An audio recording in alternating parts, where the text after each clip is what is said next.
Last week, the head of the country's central bank floated the idea of dumping the greenback as the world's reserve currency, replacing it with an international currency. Thousands of people gathered to hear Barack Obama deliver key foreign policy speech on his current European tour. His vision for America's place in a new world order. Returning vets could be a risk to our nation.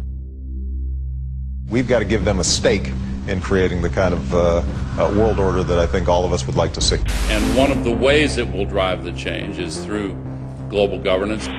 I think a new world order is emerging. This is a hoax and a scam which is designed to transfer wealth and power from the private sector to the government sector and from the government of the United States to a world government. And those people who have been yelling, oh, the UN's going to take over global conspiracy theorists. They've been crazy, but now they're right. And who got the money? Hundreds and hundreds of banks. Any bank or that has access to the U.S. Federal Reserve's discount. Tell us who they are. No. You know, financial terrorism. They have the ability to tweak the knob. I am proposing that the Federal Reserve be granted new authority. The ultimate goal of the carbon tax and the cap and trade is to destroy production. This energy tax is the largest tax increase in American history. We're actually creating a global warming police. So number one, they can come in, the federal government can come in and inspect your house and send you the bill. We're setting up a global warming Gestapo. And one of the things that if you talk to our generals, they are desperate for is a civilian counterpart to our military forces. I am fierce. And this is what I wear. Senator Barack Obama's presidential campaign is asking Missouri law enforcement to target anyone who lies or runs a misleading television ad. I've now been in 57 states. I think one left to go. The president, when he was in Europe last week, he met with the King of Saudi Arabia. He appeared to bow. President Obama today proposed something new, something called prolonged detention. Pre-crime is where people are arrested and incarcerated to prevent crimes that they have not yet committed.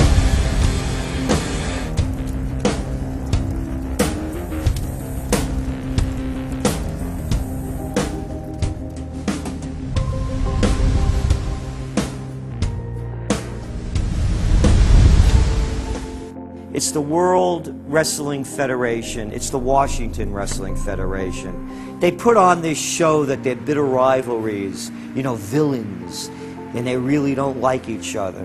But behind closed doors, they buddy up for a drink and make deals. Both the Republican and Democratic parties are owned by the same global elites. And on issues that matter to those global elites, they act as one. They've wrapped themselves in the American flag, and they've talked about preserving American heritage and principles, and all the while they're working to merge us into a new world order where our sovereignty will be destroyed. We'll lose all connection with our American heritage.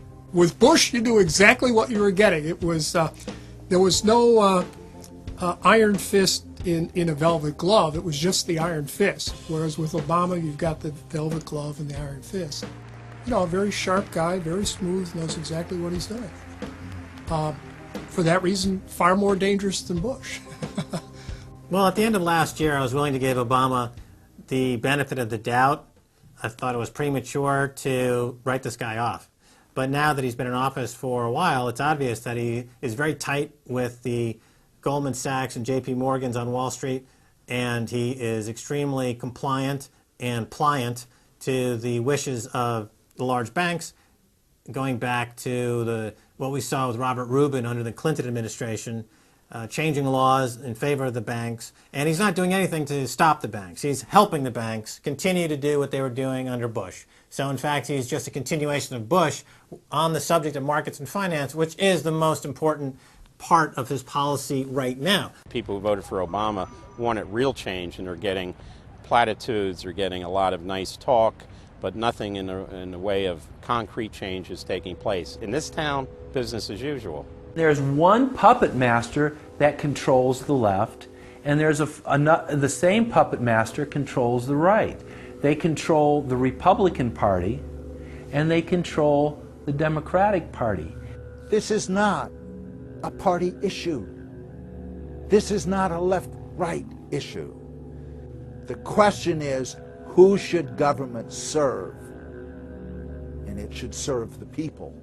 In fact, government is just a tool of the dominant minority that uses economics and government law to enforce upon the public various mandates.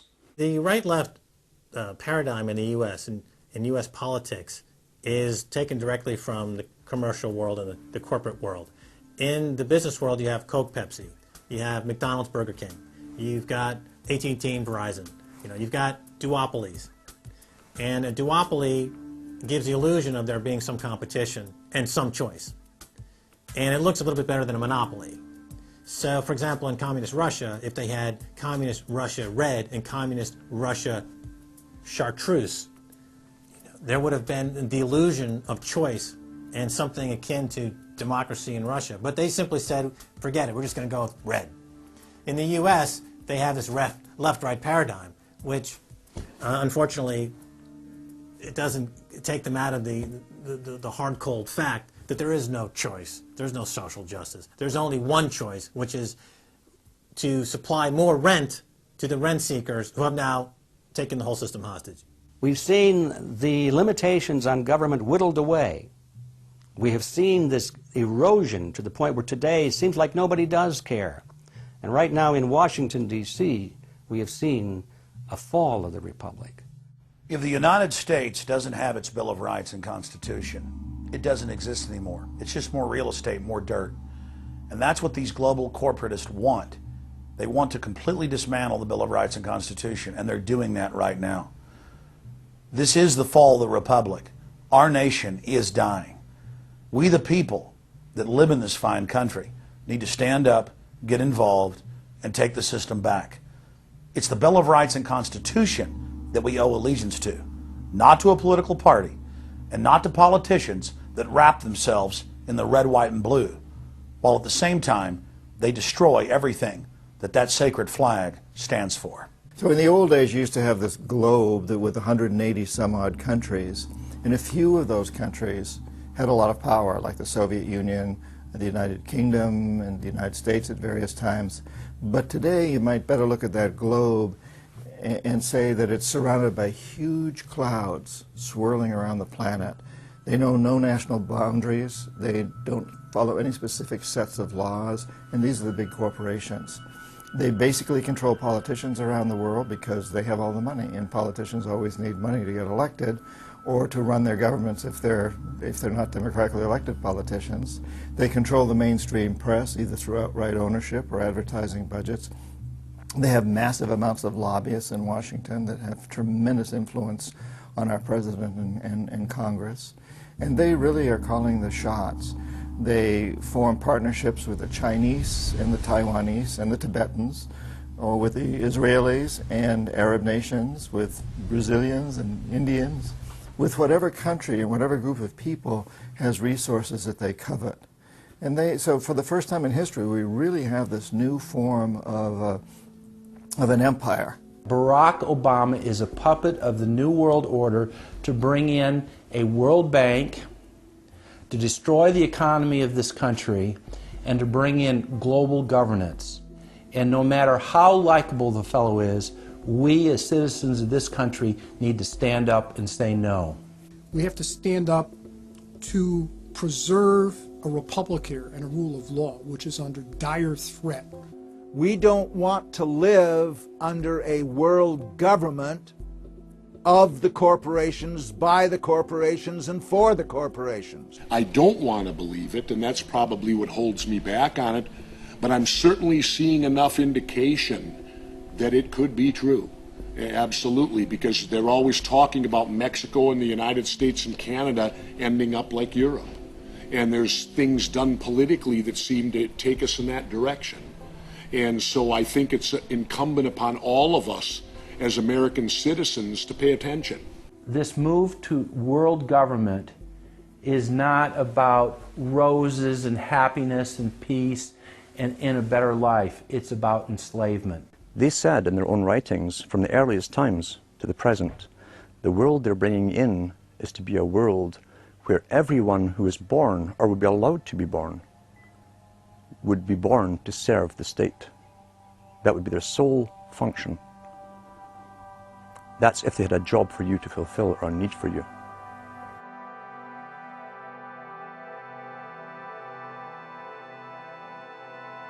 July 4th, 2009. Across the United States, citizens gathered to celebrate the Republic's founding 233 years before. Most people in the crowds were aware that America was going in the wrong direction, that things were changing for the worse. But few could grasp the sheer magnitude of corruption and looting running rampant like a disease through the heart of the nation. The engine of America's greatness